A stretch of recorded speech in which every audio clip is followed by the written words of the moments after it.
বন্দেই পুরুষোত্তমম। জয় গুরু। শ্রী শ্রী ঠাকুরের আনন্দবাজারে যে খাদ্য পরিবেশন করা হয় তাকে যথার্থই সাত্ত্বিক বা সত্তাপোষণী বলা যেতে পারে। ভাত এবং পাতলা ডাল খেয়ে অসুস্থ মানুষ সুস্থ হয়ে ওঠে দয়ালের কৃপায়। পরম পূজ্যপাদ শ্রী শ্রী আচার্যদেব বলছেন, আমরা দেওঘরে যারা থাকি, শরীর অসুস্থ হলে, সর্দি জ্বর ইনফ্লুয়েঞ্জা হলে আনন্দবাজারে চলে যাই। গরম গরম ডাল ভাত পেট পুড়ে খেয়ে বাড়ি চলে যায়, একদিনে সেরে যায়। মহাপ্রসাদের এই গুণ বাড়িতে খেলে তা হয় না। কেন হয় না সে অন্য ব্যাপার, কিন্তু হয় না। যেসব অবস্থা সম্পন্ন লোক নিত্য বাড়িতে পঞ্চব্যঞ্জন দিয়ে ভাত খান, তারাও আনন্দবাজারে ডাল ভাত খাবার জন্য দেওঘরে ছুটে আসেন। এটাই পরম দয়াল শ্রী শ্রী ঠাকুরের মহাপ্রেমের অলক্ষ্য আকর্ষণ। আজকাল অনেক স্থানীয় উৎসবে এবং ব্যক্তিবিশেষের প্রদত্ত সৎসঙ্গেও প্রসাদ হিসাবে নানান রকম তরকারি, ডাল, চাটনি, পাঁপড়, পায়েস ইত্যাদি পরিবেশন করা হয়, যা আনন্দবাজারের স্বাভাবিক বৈশিষ্ট্যকে ক্ষুণ্ণ করে এবং এর ফলে মানুষ খাদ্যের প্রতি অধিক আকর্ষিত হয়ে পড়ে। আনন্দবাজারের বৈশিষ্ট্য বুঝিয়ে শ্রী শ্রী ঠাকুর বলেছেন, পর বলে কেউ নাইকো যে থাই, মিত ব্যয়ী স্বভাব যার, অন্য দ্বারাই সমষ্টি রূপ, সেই তো আনন্দবাজার। এখন দেশে টাকা অনেক, জিনিসপত্রেরও অভাব নেই। কোনো জিনিসের অভাব হলে সরকার তার বিদেশ থেকে আমদানি করে জোগাতে বাধ্য হচ্ছেন মানুষের প্রয়োজন মেটাতে। কিন্তু তাই বলে শরীরের প্রয়োজনের চেয়ে অধিক কিছু খেলে তার দ্বারা ভালোর পরিবর্তে মন্দই হয়ে থাকে। একজনের অনেক টাকা আছে বলে সে যদি প্রত্যহ প্রচুর পরিমাণে মাছ, মাংস, ডিম কিংবা দুধ, ছানা, ঘি খেতে শুরু করে, তবে খুব শীঘ্রই সে ব্যাধিগ্রস্ত হয়ে মৃত্যুর দিকে এগিয়ে যাবে। পরম পূজ্যপাদ শ্রী শ্রী বরদা একবার বলছিলেন, সাধারণত মানুষের অধিকাংশ রোগ অতিসারজনিত, অর্থাৎ প্রয়োজনে অতিরিক্ত খাবার থেকেই শুরু হয়। তাছাড়া আজ অনেক আছে বলে চিরদিন যে থাকবে তাও বলা যায় না।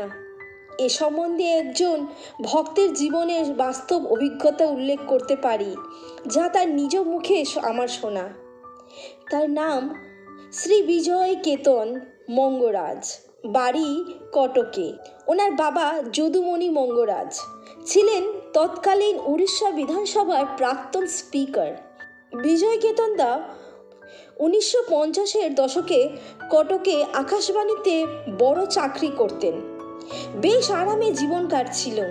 এই সময়ে কারোর যাজনে হালকাভাবে সস্ত্রীক শ্রী শ্রী ঠাকুরের দীক্ষা গ্রহণ করেন। প্রথমটা ততটা গুরুত্ব না বুঝলেও পরবর্তী সময়ে শ্রী শ্রী ঠাকুরকে বুঝে তার প্রতি অনুরক্ত হয়ে পড়েন। দেওঘরে গিয়ে শ্রী শ্রী ঠাকুরের সহিত নানা প্রসঙ্গে খোলাখুলি আলোচনা করতেন। কথা প্রসঙ্গে একবার তিনি দয়ালকে প্রশ্ন করলেন, আপনি এখানে সবার জন্য কেন শুধু ডাল ভাতের ব্যবস্থা করেছেন? যাদের টাকা পয়সা দেবার নেই তারা ডাল ভাত খেতে পারে, কিন্তু যাদের সঙ্গতি আছে তাদের জন্য ভালো ভালো খাদ্যের ব্যবস্থা করলে হয় না? শুনে শ্রী শ্রী ঠাকুর পাল্টা প্রশ্ন করলেন, কী রকম ভালো জিনিস তুই খেতে চাস? উনি বললেন, এই যেমন চপ, কাটলেট ইত্যাদি। শ্রী শ্রী ঠাকুর এবার গম্ভীর হয়ে বললেন, এই শোন, আমি আনন্দবাজারে যে ডাল ভাতের ব্যবস্থা করেছি সেটা ভারতবর্ষে 40 কোটি মানুষের কথা ভেবেই করেছি, যাতে যে কোনো দুর্দিন এলেও দেশের সব মানুষ এই খাদ্য খেয়ে বাঁচতে পারবে। তাছাড়া তুই কি মনে করিস যে তোর জীবনে কখনো দুর্দিন আসবে না? পরম পুরুষের এই কথাটাই চরম সত্য হয়ে নেমে এলো মঙ্গত রাজদার পরবর্তী জীবনে। তিনি ছিলেন আকাশবাণীর ঘোষক। নানা প্রকার সামাজিক সমস্যা এবং ত্রুটি বিচ্যুতির ওপর টিপ্পনি করা ছিল তার কাজ। একবার বলতে গিয়ে অসাবধানতাবশত খোদ ভারতের সরকারের বিরুদ্ধে একটি বিরূপ মন্তব্য করে বসলেন। তারপর দিল্লি থেকে আসলো একটা টেলিফোন মেসেজ, আর মঙ্গরাজদার এত বড় চাকরিখানা টুক করে ঝরে পড়ল। পরের কথাগুলো তিনি কেঁদে কেঁদে বলেছেন, সেই যে দুর্দিন এলো তা আর ফিরল না। তখন থেকে সেই দয়ালের ব্যবস্থার অনুরূপ ডাল ভাত খেয়েই আমি এবং আমার পরিবার বাঁচলাম এবং অমৃত খেয়ে বেঁচে আছি। এই বিষয়টি আলোচনা পত্রিকা থেকে নেওয়া। এবার আসি আমার ব্যক্তিগত মন্তব্যে। আমি অনেকবার দেওঘরে গেছি। দেওঘরে আনন্দবাজার করতে আমার খুবই ভালো লাগে। তখন আমি বেশ কয়েকবার দেওঘরে গিয়েছিলাম। তখন কিন্তু আমি অনেককেই দেখেছিলাম আনন্দবাজারে খেতে বসার আগে বাইরে থেকে অনেকে চপ বা আচার প্রভৃতি জিনিস কিনে নিয়ে ওরা ঢুকতো। আনন্দবাজারে খেতে বসার সময় ওই আচার দিয়ে বা চপ দিয়ে ওরা আনন্দবাজারে প্রসাদ গ্রহণ করতো। আমি কোনো দিনই এই জিনিসটা সম্মতি করতাম না। আমার মনে এই একই জিনিসটাই আসতো, তো এইটা তো একটা প্রসাদ, সেটা আমি কিভাবে নিজের তজ করে একটা অন্য কিছু দিয়ে আমি খাই। আচ্ছা, অনেকেই আমরা প্যারা প্রসাদ দিয়ে থাকি অনেক দেবালয়ে, অনেক মন্দিরেতে।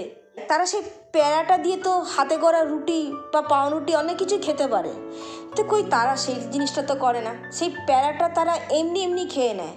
তো এরকমটি করা উচিত নয়। আনন্দবাজারের প্রসাদ হচ্ছে মহাপ্রসাদ। আমি অনেকবার শুনেছি এই মহাপ্রসাদ খেয়ে অনেকে ক্যান্সার রোগ পর্যন্ত সেরে গেছে। তাই এটাকে কোনো সামান্য জিনিস, সামান্য ডাল ভাত বলে কেউ কখনো মনে করবেন না। এটা মহাপ্রসাদ। মহাপ্রসাদ যেমন মাথায় ঠেকিয়ে যেমন খায়, ঠিক সেরকম ভক্তিভাবে সবাই খাবেন। দেওঘরে এই মহাপ্রসাদ খেতে গেলে কোনো অর্ঘ্য লাগে না, কোনো টাকা পয়সা দিতে হয় না। কিন্তু আমি দেখেছি এমন অনেক মহাপ্রসাদ খেতে গেলে অর্থ ব্যয় করে তাদেরকে মহাপ্রসাদ কিনে খেতে হয়। আমার পরম দয়াল শ্রী শ্রী ঠাকুর প্রত্যেকটি মানুষের জন্য এইভাবেই করুণাময় তিনি ভেবে রেখেছেন। তাই এই মহাপ্রসাদ সবাই মাথা ঠেকিয়ে গ্রহণ করবেন, আপনাদের অনেক কষ্ট দূর হয়ে যাবে। আপনাদের প্রত্যেকের মঙ্গল কামনা করি আমার পরম দয়াল শ্রী শ্রী ঠাকুরের রাঙা রাতুল চরণে। জয় গুরু। সবাই ভালো থাকবেন।